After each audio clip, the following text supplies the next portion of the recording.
नमस्कार के साथ ही मैं अब अपने उन साथियों के साथ हूँ जो टेक्नोलॉजी के दृष्टिकोण से बहुत एक्टिव नहीं है या उन्हें आदत नहीं है व्हाट्सएप सोशल मीडिया और मोबाइल की।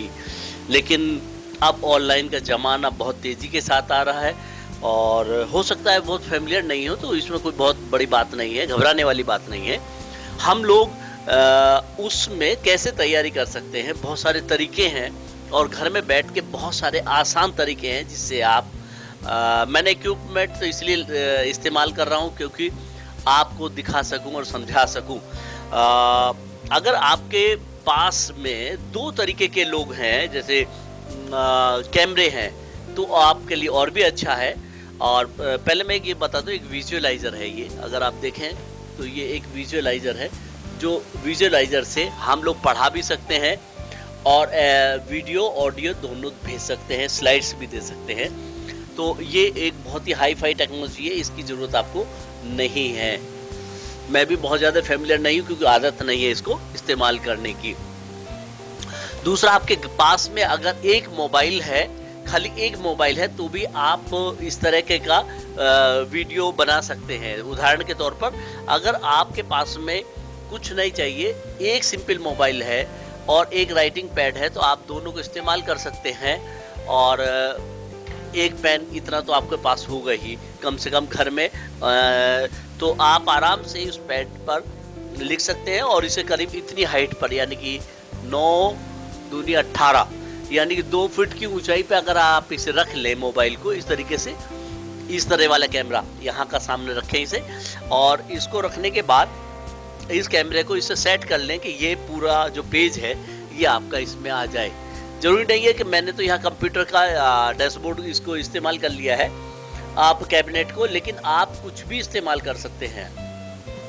आप लकड़ी का एक फ्रेम बना लीजिए या इस तरह का कोई एक फ्रेम बना लीजिए जिस पर इस तरह से डंडा करके इसको इस तरीके से रखा जा सके, तो ये और भी अच्छा होगा। इसके अंदर तो ऑलरेडी कैमरा लगा हुआ है।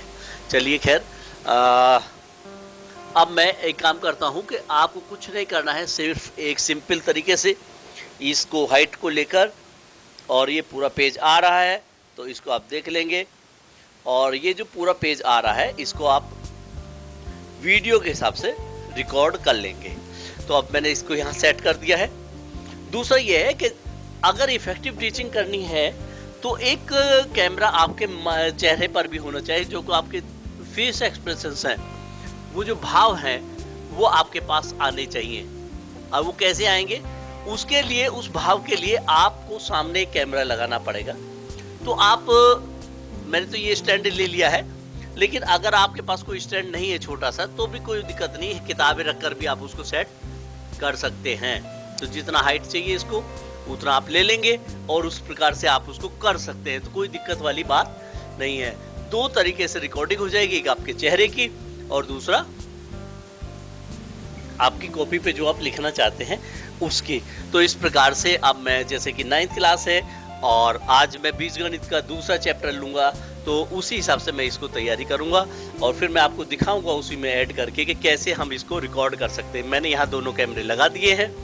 अब इन दोनों कैमरों की मदद से मैं इसको आपको करके दिखाऊंगा।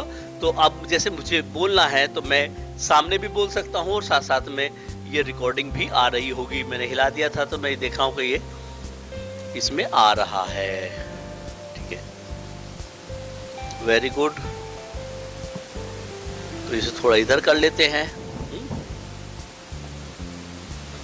तो इस प्रकार से ये सारा सारा इसमें दिख जाएगा। तो ठीक है, तो अब आप इसको यहाँ से लिख सकते हैं, और जैसे त्रिकोणमिति लिखा हुआ है मैं इसमें लिखूंगा कि बीज गणित। तो मैं इसको रिकॉर्डिंग शुरू कर दूंगा और यहाँ से बीज गणित को लिखे, और उसका 20 नंबर का है। तो बीज गणित का जो चैप्टर है 9th क्लास में 20 मार्क्स का है, यानी कि बहुपद वाला जो चैप्टर्स है उसमें जो समीकरण हैं और उनके बहुपद के जो गुणनखंड हैं वो 20 नंबर के आते हैं। बहुत ज़्यादा इम्पोर्टेंट है ये चैप्टर। तो इस प्रकार से आइए, चलिए शुरू करते हैं। और मैं समझता हूँ अब आप इन दोनों को रिकॉर्ड करके और असेंबल कर लीजिए। अगर कुछ भी नहीं है, आप सिंपल एक तरीके से एक कैमरा लगाइए, मोबाइल रखिए, ऊंचाई पर और नीचे पैड रखिए और उसी को आप भेज दीजिए बच्चों को, तो वो भी बेहतरीन रिकॉर्डिंग आपके लिए हो जाएगी और बच्चों को मिल जाएगी। लेकिन बस सामने दूसरा कैमरा लगाने से ये बेनिफिट होता है कि जब चेहरा भी साथ में जाता है तो बच्चों को जो एक संवाद होना चाहिए उसका अटैचमेंट होता है, बस इसलिए। तो इसलिए आप एक कैमरा भी लगा सकते हैं, 2 कैमरे भी लगा सकते हैं और आप इसको बेहतरीन ढंग से कर सकते हैं। तो मैं अब अपनी क्लास शुरू करता हूँ। चलिए तो शुरू करते हैं 9th क्लास का ये चैप्टर जो है बीजगणित। और बीजगणित में 1 चर वाले बहुपद, 2 चर वाले और 3 चर वाले 3 बहुपदीय और शून्य बहुपद को हम एक पदीय, द्विपदीय और त्रिपदीय और उनके गुणनखंड करना सीखेंगे आज। तो बीजगणित का ये 20 नंबर का अंक का होता है, जिसमें 2 चैप्टर है, रेखिक समीकरण है और एक बहुपद गुणनखंड है। तो हम पहले आज बहुपद और बहुपद के गुणनखंड की बात करेंगे। तो बीजगणित में सबसे पहले आता है बहुपद। बहुपद का मतलब है कि अगर आप देखें तो ये एक, अगर हम करें तो ये x है, ये y है, ये z है, ये चर पद कहलाते हैं। ये कौन से पद है? चर पद है। और यदि हम 3 रखें तो 3 की वैल्यू 3 ही रहेगी। x y z की वैल्यू तो मानी जाती है, तो कुछ भी हो सकती है। क्या आप शिक्षक हैं, छात्र हैं और विज्ञान संचारक हैं और चाहते हैं कि आपके स्कूल, आपके गांव और आपके शहर की खबर चले हमारे चैनल पर और बनना चाहते हैं आप विज्ञान रिपोर्टर, तो संपर्क करें व्हाट्सएप पर 9358414442 या फिर मेल करें pvsuniverse@gmail.com पर।